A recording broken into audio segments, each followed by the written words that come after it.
Hello, everyone, and welcome to this episode of Grace and Grit Stories. My next guest proves that some of life's greatest blessings come wrapped in the smallest packages. When I first met Nae almost a year ago, she came to our home as a caregiver for my mother-in-law.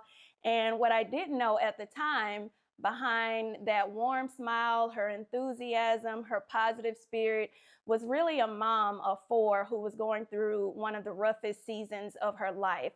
And so I'm happy to say that today, Nae has not only secured housing for her family, she's secured transportation, and she's also switched careers from being a caregiver to a bus driver, proving that the burden is not always about the size of the problem, but about the size of the faith of the person carrying those burdens. So please help me give a warm welcome to my guest and my friend, Nae. Yes. How are you, Nae? Thank you so much for having me here. Thank you so much for being here. It's truly a blessing. And I just thank God that we were like in connection, that He like divinely orchestrated this relationship between you and I. I would have never thought I would meet somebody like you that's just so warm and accepting and non-judgmental, like really genuine, and want to see a person like succeed and be better in life. So yeah, thank you, Lord. Thank you so much for coming. And we all carry so many things in our lives. We all have our respective struggles.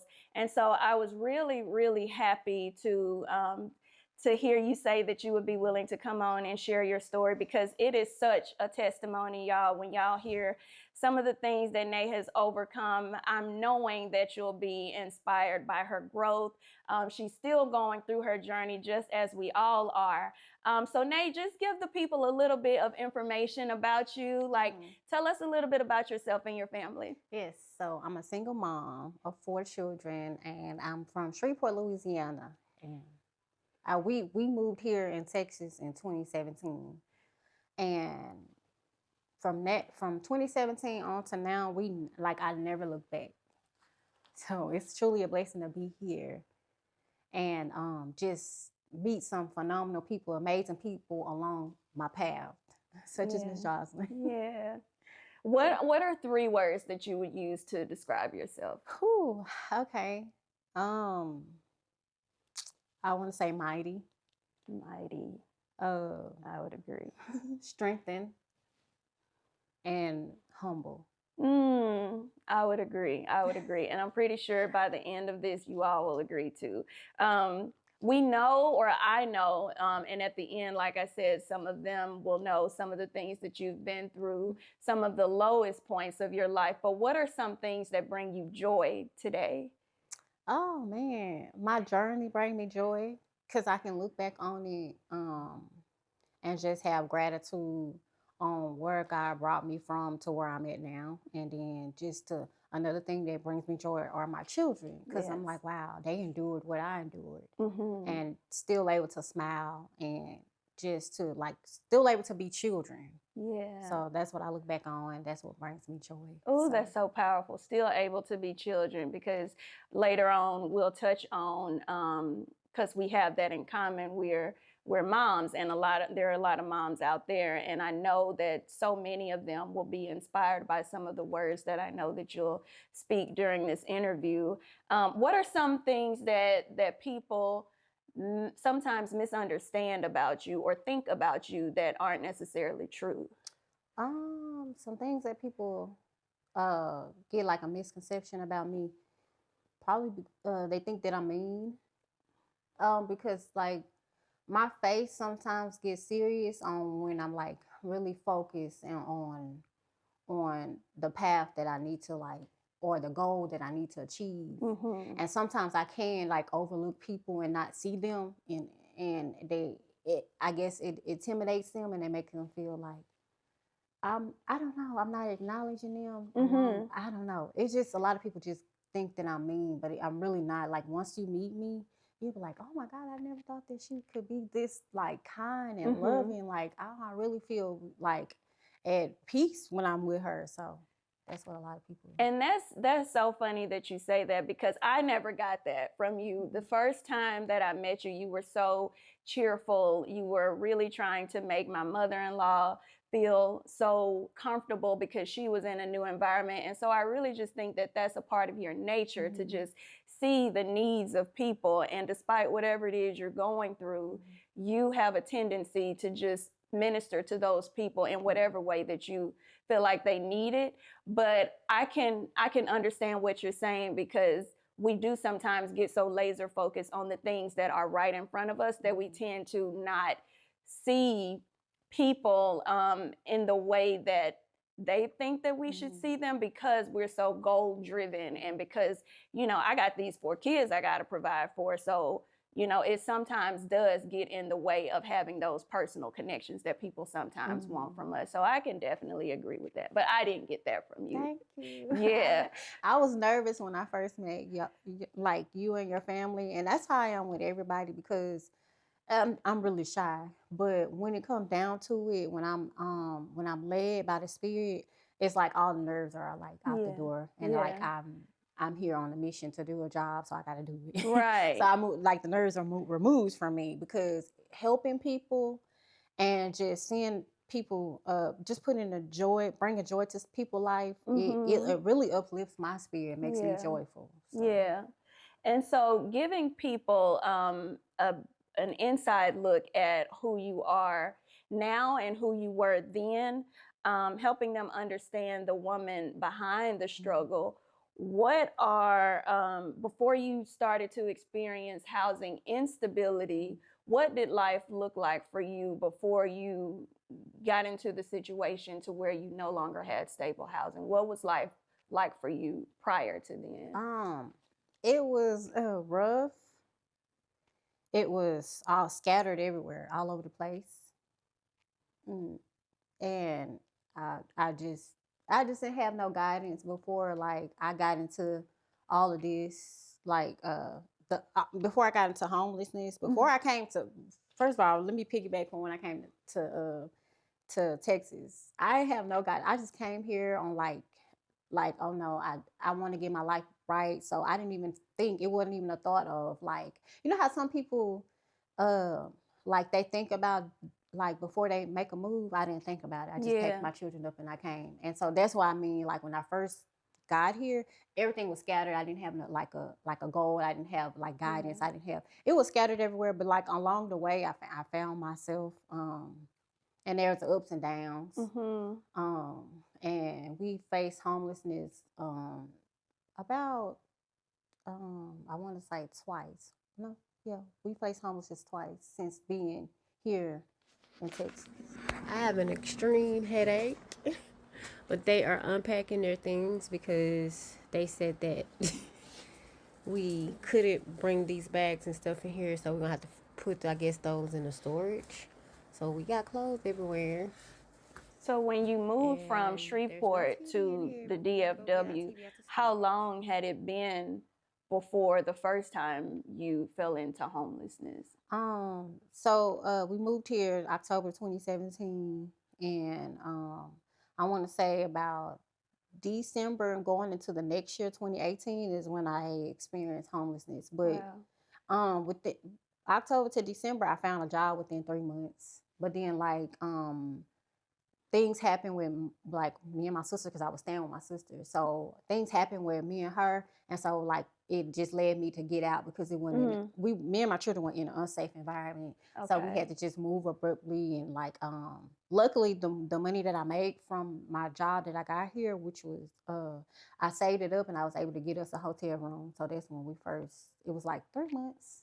Yeah. So you came here from Louisiana, and you were living with family, but then that turned into a rift, and you decided to get out of that because it was unsafe for you and your children. And so that kind of was the turning point into you just kind of, you know, getting more and more unstable in housing. Got you. I was winging it the whole way. So the school ended up finding out shortly after, and they ended up coming to our rescue, helping us, like, with like food, resources, money, and stuff like that, so that we can, and internet, because that's the time when COVID came. So the children were out of school because they had to do they had them do homeschooling. So Mhm. that was during COVID. So they helped us with internet and so that they can be able to get on the Zoom with the teachers.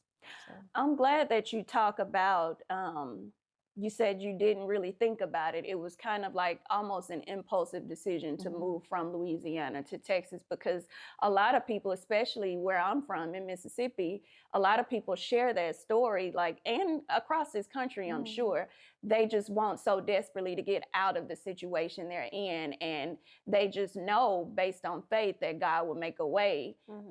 And they don't really plan out their move or strategize what that move looks like. And so I really just want, and I'm glad that you brought that up, because I just want to underscore how easy it is for people to get from stability to instability. And so I know you'll talk more about your personal journey and what that looked like over the years leading up to now, but I'm really glad that you brought that up. I forgot to add that what led us to Texas was Yeah. I was in a domestic violence situation, and so like my daughters were 2 and 1, and like my sons had seen it all of the years they were born. And so I said, well, I don't want my daughters to see this because my son is already like shaky and like scared of every like chaotic. So that's what led us here to Texas, because I just wanted to not show my children that it's okay to be in situations that way. So I just broke away from it. And it was the hardest thing I could do in my life, because I was like, in my mind, your family's supposed to stick together, because that's what I saw growing up. Like, was abuse, but you still supposed to stick together. But God had other plans for us. I just like broke that cycle and just like I just left, because I was like, I'm tired of going through that, and I didn't want my children to see that. So that's what led us here initially from Shreveport, Louisiana. And so obviously your hopes and your dreams for your children was to just provide a better life, and like you said, to break the cycle of domestic violence. And so I know that there's so many outlets and resources, especially in the DFW, for single mothers. So I know that you'll probably talk a little bit more about some of the resources that you took advantage of and some of the advice or guidance that you would have to give to other mothers going through similar things. When you look back now, what strengths did you have that you didn't necessarily feel like you had at the time? Because I'm pretty sure going through that, you felt broken, you probably felt weak, you felt probably defeated. But looking back in retrospect, what are some of the strengths that you actually had that you didn't give yourself credit for, probably? Leaving. Yes. Because I never thought I would like get out of the relationship. I didn't think I had the strength to leave. Wow. Then I left, and I was like, oh my God, I can't believe it. It was in the middle of the night, and we had a U-Haul, and I put my car on the back, and had all 4 of my children in there. It was cramped, but I had the car seat. Children on the floor, children in that one seat that they have in the passenger seat in U-Haul, and that was the I feel like the hardest. That was like, that's one of the things I didn't never think that I can do, is just like leave, and just be. I just didn't think I had the strength to do it and just be by myself. Like, a lot of women who are currently in domestic violence situations, and I've heard some stories. We see it on the movies, and you really depict like a scene out of a movie where the woman leaves in the middle of the night with her children and trying to keep her kids quiet, and just getting out of that situation. And I know that definitely takes a lot of strength. It did, because I did it all by myself. But I had some neighbors that I stayed across the street that I kind of got like a little comfortable with to help me pack my home. Okay. It was like one person, but it was just like, okay, I got a burst of energy and like inspiration out of nowhere to just like leave. And that's why I say a lot of people would sit there and look at a woman that's in domestic violence and say, I never go through that, I never do that. But until you're in that situation, you can't say what you can't, like, wouldn't go through. Because I never thought I'd go through that either. I never think that I'll sit and let another human being like treat me that way, but I did because mostly I grew up seeing it. So that's why I like allowed it. How long had you been going through being abused before you actually said, okay, I'm leaving, I'm packing up my kids, and I'm just getting out of here? 10 years. Wow, Nae, really? 10. It's either from 8 to 10 years. I think it was like 10 years. I want to say 10 years. Yeah, that's why I say you can never say that you wouldn't put yourself through that unless you in the situation. Because I never thought before that I never had a boyfriend. I just was fresh out of high school. And I never thought I was to be with my first boyfriend would be somebody like that. And then I didn't never think I was having children because I was shy and quiet. I say to myself, like people thought I was crazy because I was so quiet. So wow. I would never think that I'd be, but because it was like a hereditary thing, I feel like it was prone to happen because it was like generational because I saw my mom get abused. But I didn't think that could happen to me because I saw my mom that I'm automatically in that category. So you talk about on your side it being generational, but was abuse kind of hereditary, or did he pick that up from his family? Because this is your first boyfriend. I'm guessing you didn't see that side of him for a long time before he actually just... Yeah, I think that came more so from his family. I don't really know like the relationship with his dad and his mom. But I know his dad is not here anymore. But I know that like when his mom did talk about it with me, I could see the pain in her eyes. She never told me anything about abuse, but I feel like there's a lot of different. I know that there's a lot of different type of abuse. There's emotional abuse, so I know she went through emotional abuse. I know she went through mental abuse. So yeah. And so when you talk about shortly after you got here, a couple of months after you got here, you no longer wanted to be living with your sister, and then you went from her home to a hotel. So in your mind, what was happening when the picture started to become clear? Okay, we're about to be homeless. What was going through your mind at the time? To keep working so that we won't be on the street. It was hard. That was the most hardest thing because my son had to help me take care of them while I was at work. So and your son at the time was how old? Yeah, it was 4th grade when he had to really step up and help me with them. But 10, going into middle school is when we was like completely alone and nobody. Yeah. So that was the hardest thing to keep working because I know I had to keep us a roof over our head where we had running water and not having to worry about sleeping in a car. Yeah. So that was, I keep telling myself to work. I ain't had no choice. I didn't want to work and leave my children, but I had to. Yeah. Because I didn't have nobody else to call on. I had no family members, nobody. When you would work and you would be homeless or in a hotel, where would your children be? Like, I'm assuming you were going through this during a period of schools in session, schools out of session. So during the times where they weren't in school, where would they be? Sometimes I was able to bring them to work, but majority of the time we have to be left at the hotel. And then like my oldest son, he would call me like 100 times. And then like one time I was on my break, I had listened to like a voicemail and he was crying on it. And he was like, "Mom, I can't do this anymore. Like it's hard." And I'm like, I was like crying on my lunch break, like, but I can't leave because I know I gotta take care of them. So that was the hardest thing.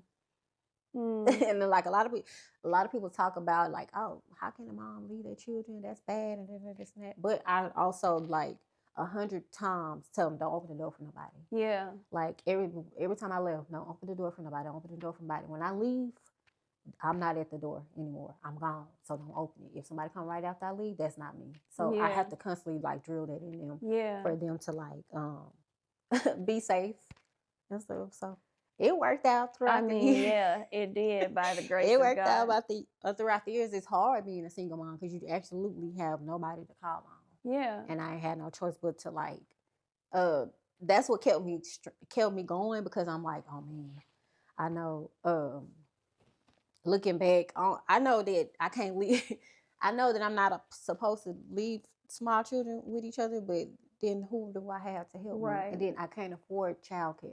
Yeah. That too. So And that's such a common theme among single moms and and I'm talking about single moms who have homes that have a job or two or three, struggling with the decision to leave my child who, you know, the authorities may view as being too young to be left alone. But so many moms go through that, and I can only imagine the added burden that you had with leaving them in a hotel sometimes. And wow. Yeah. And then at that time, my walk with God wasn't there.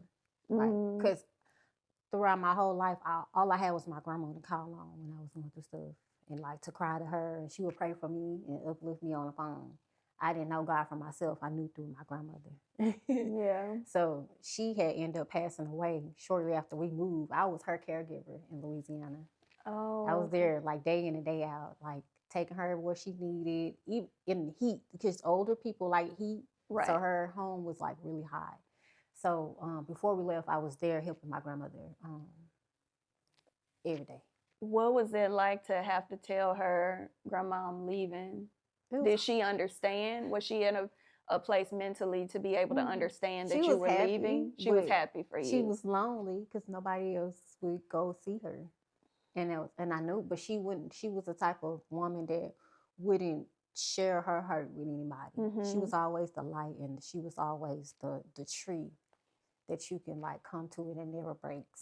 Wow. And it never bends through like no weather. So you would never know what she's going through because she never expressed it. But she was just happy because she knew the situation I was in.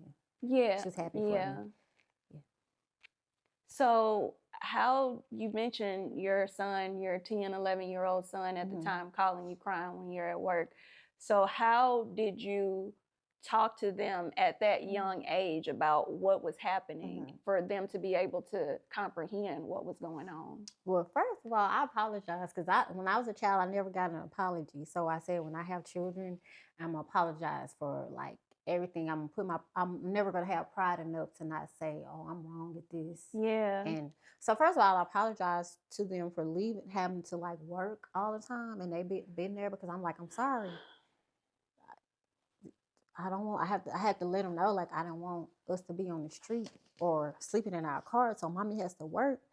And I promise you, like, I just have to I kept reassuring them it'll get better. And I was loving on the phone, and I didn't get mad at my children because they are crying or they're acting up, and because I knew that if I was breaking, then they would still be like, their environment would still be chaotic. So I made sure that I had like controlled my emotions. But when I got the phone with them, I cried. Yeah.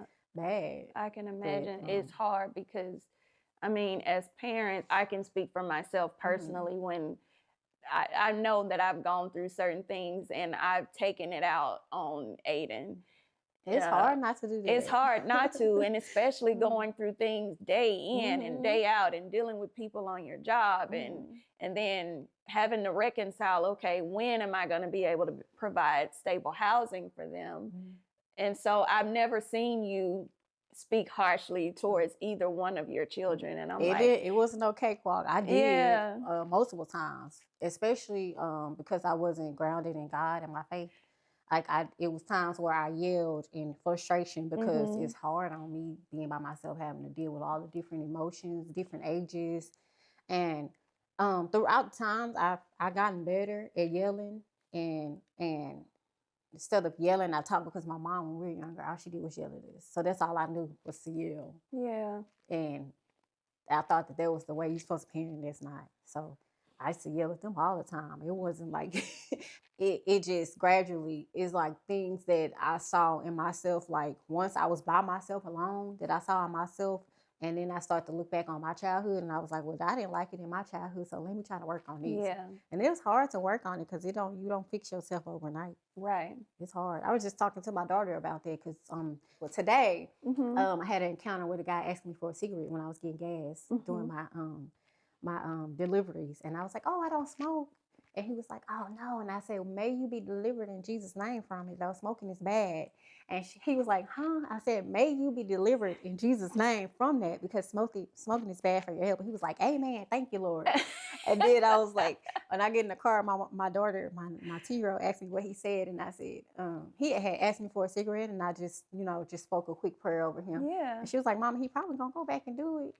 The smoke. I said, yep, he is. But one thing about it, healing don't happen overnight. Sometimes Correct. it takes weeks, days, months, and years. Years. And I yes. said, but the thing is, if you have the mind frame to say that you can get over it or you can get through it, you can heal from it. But if you have that lack mind frame, say I can't do it, I need cigarettes, then you're gonna keep doing, you're gonna keep smoking. Yes, absolutely. So it starts like, in the okay, mind. Mommy. So she understood. Like I was like, that's just like me.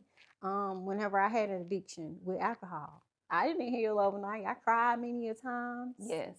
I went and bought the bottle, poured it out, went and bought it again the next day, poured it out, was around people who drink. It was a struggle for me getting rid of that. Yeah. So, but I did it. Yeah. And I didn't go to no AA meetings or nothing. Wow. Getting rid of that. So now I can say 3 years, 4 years clean now. Probably like, yeah. Congratulations. Without even having the urge. Yeah, to personal, speaking from personal experience, I know how difficult that is. In particular, that stronghold is just so much. And it for me, you had to have people. I had to have people to speak that over me, because you're right. You feel like it is such a weakness that you have, and you don't realize your strength until somebody speaks strength into you, until somebody speaks life and overcoming and recovery into you. And so really, when you said, may you be delivered from it, to that gentleman, in Jesus' name, he may have said amen, hallelujah, and just carried on to go bother the next person for a cigarette. But I'm pretty sure those words stuck with him.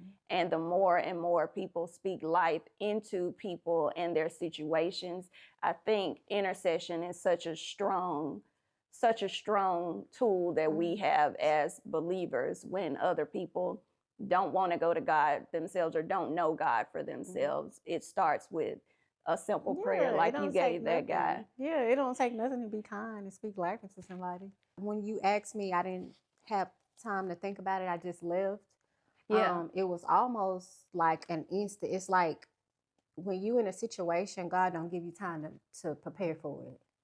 It's like when he say you to move, you move, and you don't even know you being obedient unto God until you actually move. So it was just like I got a thought in my mind to be better and better. Like I can be in a better situation. I just left. Like in life, you don't get chances to like prepare for chaotic situations or traumatic situations. You don't have time.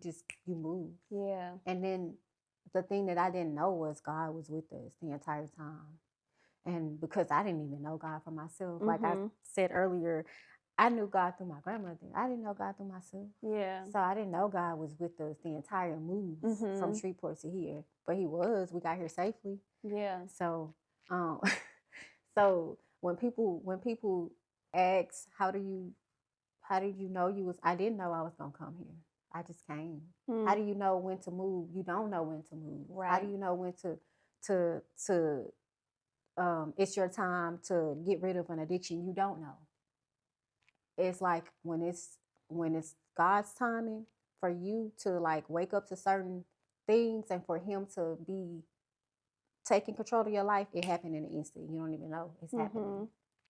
Yeah. You don't even know what's happening. You don't even know that, oh, I'm going to get rid of alcohol addiction. You don't even know it when you try, when you start. But it's hard when you start. Yeah. Oh, definitely. It's hard. But you don't even know that you're going to overcome that when you're doing it. Because in your mind, you're like, this is all. In my mind, I use alcohol to like cover up the pain. But after the alcohol wore off, right. the pain still there. Yeah. So what God had to do was remove it, give me a distaste for it in my life in order for him to heal me through the inside out. So wow, I love that. He had to get rid of something that was holding me from my healing. Like, to bring you closer to him. Yes. And I didn't even know that was happening for me, but God was doing that for me and my children. Because he knew that I was going to be the only one that was gonna be there to take care of my children. I didn't know I was gonna be by myself taking care of them, but God did, and that's why He blessed me with 4 beautiful human beings that I could never ask for. In every lifetime, I would like request for them to be my children in every lifetime because, man, We made it in time to eat. We made it at 6:50, Mama. I think. I'm trying to eat my food. And we like the only ones in here. just looking back on the stories, all these other mothers that are going through stuff, I can't imagine going through that with my children. Yeah. So it's truly a blessing to have the children that God bless you with. Nobody ain't perfect, nobody. But it starts with the mom to break away those bad habits, old habits, generational curses. It starts with self. Yeah. And I didn't know that it starts with self in order for your children to get to where you need them to get, like the healing. Yeah, you have to be the best version of yourself for them. And Yeah. so God knew that He had to prune you from people, places, and things that were holding you back so that you can be this version of Nae for your kids. I love that. So a lot of people have misconceptions about people who are homeless, especially those that they see, you know, like the man asking for a cigarette or the guy rumbling through the trash for food. What are some of the things that people falsely perceive about those who are in homelessness? And what do you want people to know about? I know you can't speak for every situation and every person who's experiencing homelessness, but what would you rather have people know about homelessness in general? A lot of people look down on homeless people. Well, what people falsely think about homelessness is it's a self thing. It's something that the person had to do to become homeless, and it's not. Yeah. Some majority of the cases it is, but the ones that you actually see is not. And so a lot of people look down on homeless people like, I'm not helping them. I'm not. And a lot of times, you never know, by you helping a homeless person, that be your blessing for you and your family. Yeah. Like, we have those blanket stereotypes of people who are homeless and think that every situation is the same. Yeah. Yeah. And I had a cardboard once in 2025 outside Last asking year? for money. 2024, I meant to say, in 2024 and 2025. Being in that situation, it helped me to be more empathetic or more sensitive to the people in need. It's like I never thought that I would be in a situation I have to ask for money for people so that we could stay, have somewhere to stay, or like take a bath, have running water. And I felt like I was placed in that position to have more, just to have more grace for people who are homeless. I've already, like, before I got homeless, every time I saw a homeless person, I would give them my last. Like the man in the trash can, I was just coming from deliveries. I hadn't ate all day, and my son said there was somebody in the trash can. I bought a chicken plate for my children and one for myself. I gave him my plate and my food. It's like I don't think about it. I just do it because I was in that situation, and I know what I would want somebody to be a light in my darkness. If like the shoe on the other feet, and not even somebody to see me in my darkness. It's just like, it doesn't hurt nothing to be kind. A lot of people are mean in the world, and it's just like, and then they ostracize people like that. It doesn't take nothing to be kind. I don't look for nothing out of helping homeless people because it really helped me. Yeah, they can't pay you back, but it really helped me and put joy in my heart to like, well, I'm in a position now that I can really help. Even if I'm not in a position, I'm still gonna help. Yeah. So, and we prayed for him also. He was like, man, telling my son, because my son was outside. He was like, man, you got an amazing mom. You got a great mom. And then my children, they so used to it because I just do it. Like it just come naturally. They're like, Mom, you always praying for people. You always helping people. I was like, yeah. Because that's I feel like it's in me to do that. It is. I feel like it's my calling to do it. Never in a million years, nope, I wouldn't think that I would be homeless on the street with 4 children. No, never in a million years will I think I would have to ask for help from people. And the only reason why I asked for help for money because God told me to. I had a lot of pride. Like I never asked nobody for money, stand outside on the street with a cardboard box. but God to push me to do it. Yeah. And I did it. I stepped out on obedience and I did it. Just standing out there. Only have 5 customers. Look at my mama. And a lot of people were coming to our aid. They were like giving us money. They were praying for us. They was like speaking encouraging words, giving us resources and everything. Like there's a lot of good people outside of the bad people that are in this world. There's a lot of good people too. I was going to ask you, were there acts of kindness that you did experience from people during your dark journey? Yes, a lot of people prayed for us. Yeah. A lot of people like poured into us, and a lot of people invited us to churches, and we went. I never turned a church invitation down. I never and they invited us to like a lot of things, and I went to it because it doesn't matter what situation I'm in. I'm not gonna feel like I'm. If I was invited, that means that God is has placed it on a person's heart to invite us, and I'm welcome. Like I'm welcome to come. Like I don't never think that like sometimes people think that it's embarrassing to go to things and allow people to help you when you're in need. But I learned that the hard way because I'm like you're never going to get any help if you don't ask. Right. And I didn't want to stand outside and do that. I kept telling God, I'm not doing that. That's crazy. People gonna look at me. People I know gonna see me. Or people that know me see me somewhere working. I don't know. Yeah. So you talk about being outside, holding the cardboard sign. So were there lots of nights that you and your kids would actually have to sleep outside? We would go to the park and sleep in my vehicle. At the time, I had a Nissan, so it's really huge in there. So we would go to the park with all our stuff in there and just sleep in there. And then like when I don't feel safe, it's because I never slept. I just allowed them to sleep because I was always watching the surroundings. But whenever I don't feel safe or nothing, I just go to like a grocery store parking lot to sit there and just sit there and think of a plan. I don't know the plan.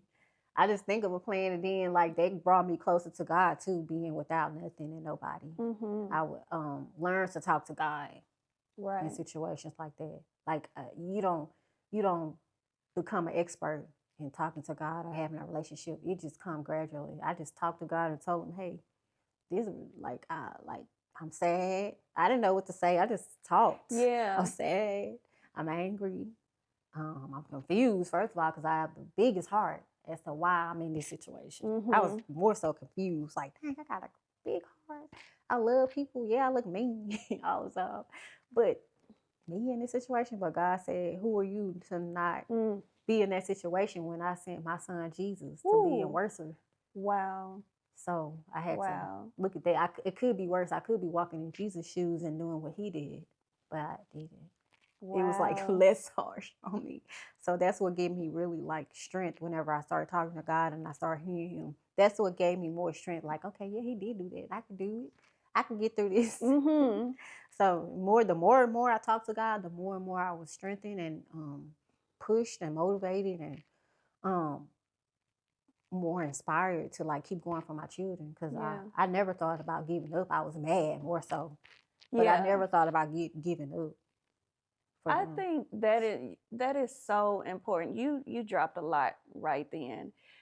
When you talk about you didn't know what to say to God, you were confused, you were mad, and that's exactly how you went to him. Because oftentimes people feel like they have to have the right words to go to God. They have to fix their heart to go to God.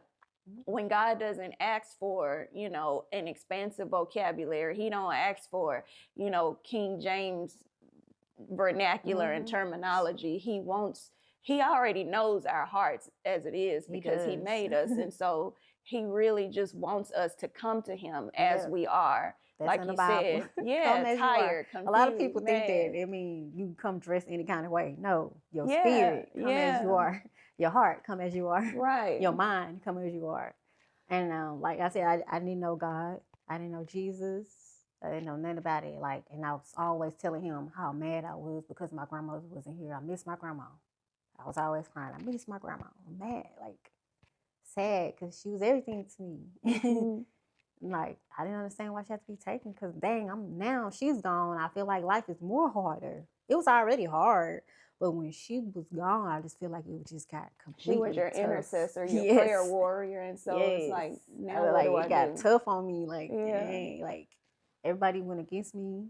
Everybody would like, okay, when I got out of my abusive relationship, the first thing that God started working on me was alcoholism. So he got rid of that. And once he got rid of alcoholism, then my family started abusing me and like doing things that I didn't never know that was already happening within my family. I started seeing them things. Being physically abusive? Physically abusive, verbally, mentally. I didn't know that I was going through that already. And that's probably part of why I accepted their relationship because I was already in it. And I didn't know. So it was just like bit by bit, he was stripping me from a lot. So I didn't have people. Once God took control of my life, it's like piece by piece, he was stripping away. People was going against me.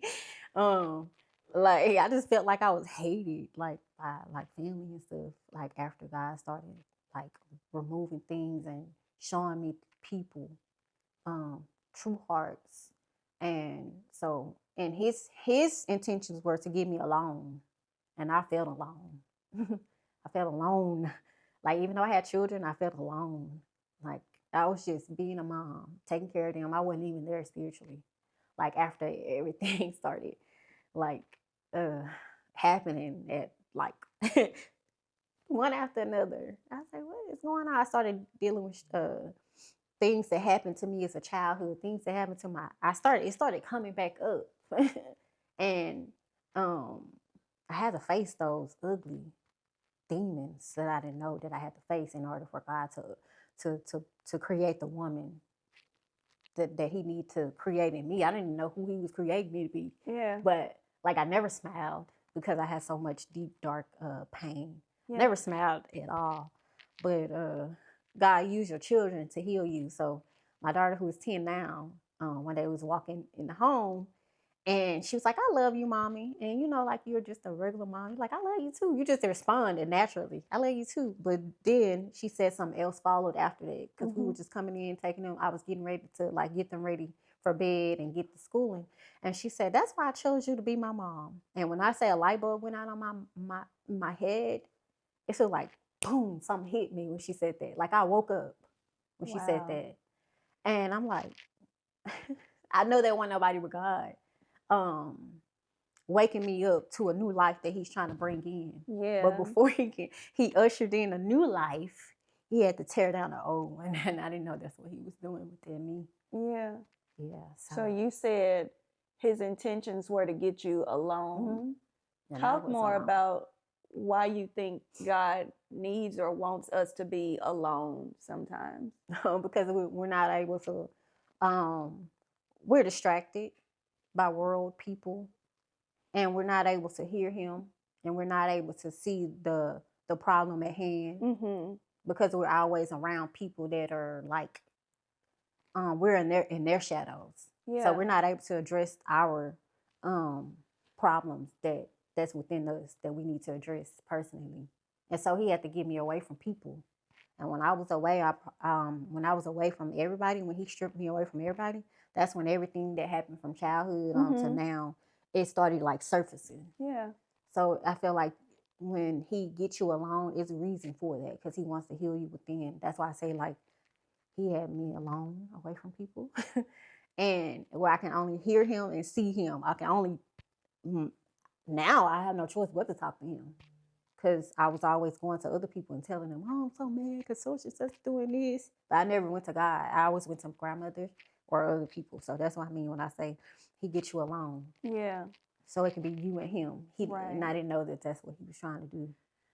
So you mentioned abuse. So when you were going through this abuse, you just thought it to be normal, natural.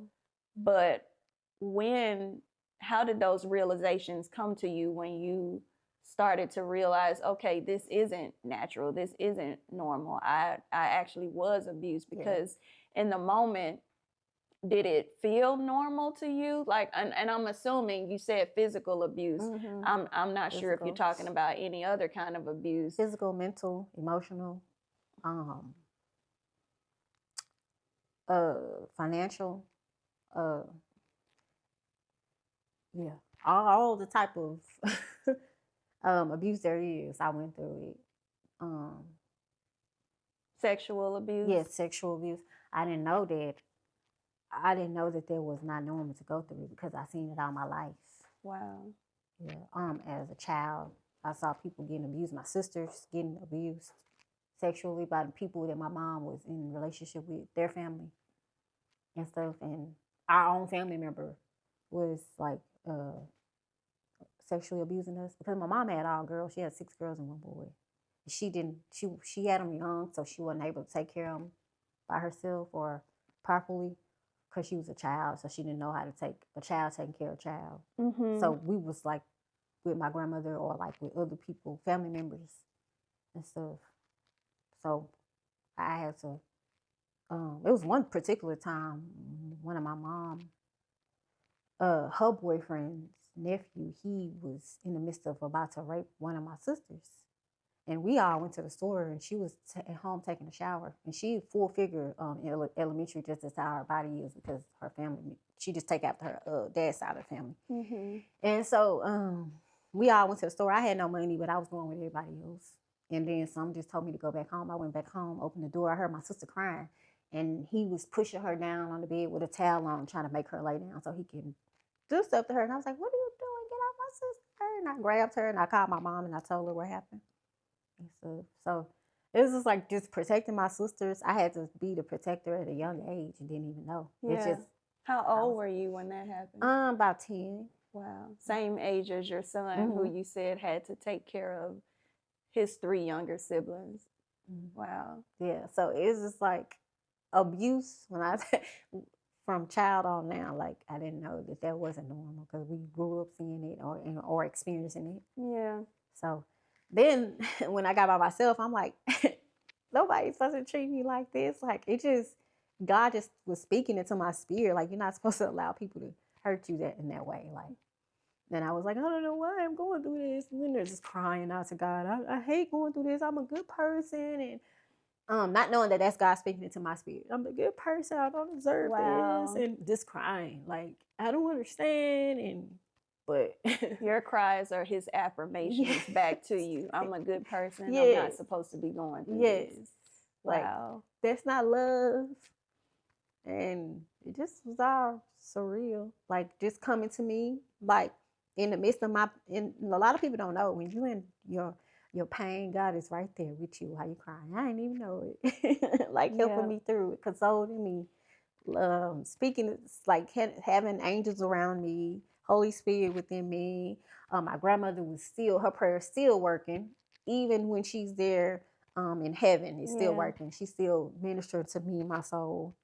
I just had to be alone in order for me to become to start my healing and to become the light in a lot of people's darkness, even in my children's darkness. Like I didn't think that, like a lot of people speak and say, you are your child role model, first role model. That is true. I did not know that. Yeah. Like nobody ever taught me that. That is so true. You are your children's role model, first role model, your first children inspiration. That's where they learn things from. And you're their mirror.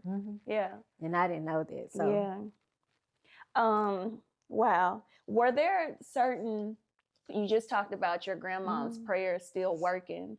And I know that she probably prayed prayers like in rote form to you. Were there certain scriptures or messages or songs that ministered to you when you were going through your dark time that helped sustain you throughout your period of waiting? For your glory, I will do anything just to see you, to behold you as my king. I want to be where you are. Yes. So they helped me a lot to get through, like, oh God, the sadness, the depression, the angriness. Like it helped me. I just played it on repeat. And then it started me talking to God, then me starting to learn how to pray. And gospel music helped me to learn to pray. Yeah. So Yeah, I talk a lot about some of the same things that helped me during my time of, wanting to stop drinking and really not having the strength. But I'm knowing that there's more that God has in store for me. I was just so weak. And so I didn't have the strength to just pick up a Bible every day and just fill Nobody myself with the does. word. And so I would just play those songs like that, for your glory, and so many other Intentional. songs. God is Yes, intentional. yes. And those words are just like food and medicine. And so before you know it, you're well based on songs that you've been feeding yourself through God. So yeah, Yes, God is very intentional He is with everything in your life, every situation, every season, every encounter. He's very intentional, and He was very intentional with getting me along, and very intentional with calling my grandmother home, because He knew that I only knew God, or knew both of Him and Jesus through her. Right. I only knew. I didn't know Him for myself. So it was time, His timing, for me to know Him and have a relationship with Him. It was God's timing, and I thank God for saving me from me and saving me from others when He did, the time He did it.